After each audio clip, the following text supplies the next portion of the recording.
Dit was 'n baie warm somermiddag in Oostenryk toe Tamia se ma haar per ongeluk in die motor in die parkeerterrein van 'n supermark toegesluit het. Hulle het supermark toe gegaan om hul kruideniersware aan te vul. Nadat sy inkopies gedoen het, het Tamia se ma vir Tamia in haar kinderstoeltjie gesit. Sy het albei hande nodig gehad om Tamia se veiligheidsgordel vas te maak, soos sy die motorsleutels in die voorste sitplek gegooi het. Toe sy dit doen, is dit moontlik dat sy per ongeluk die motor se sluitknoppie op die sleutels gedruk het. Of miskien was dit gedruk toe die sleutels geland het. Niemand weet nie. Maar toe Tamia se ma die agterdeur toemaak en probeer om die voordeur oop te maak, het sy ontdek dat al die motordeure gesluit was.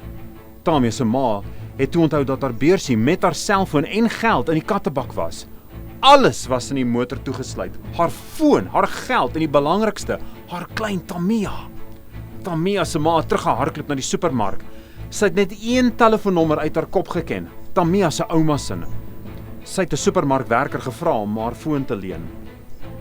Die werker het haar selfoon oorhandig en Tamia se ma het paniekerig die situasie aan die ouma verduidelik en haar gevra om die pa te bel.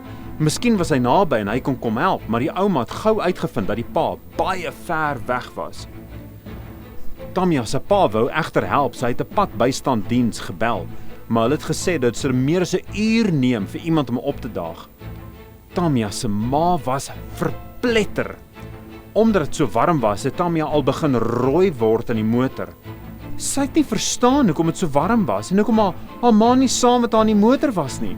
Sy het hard gehuil. Haar ma het gebid.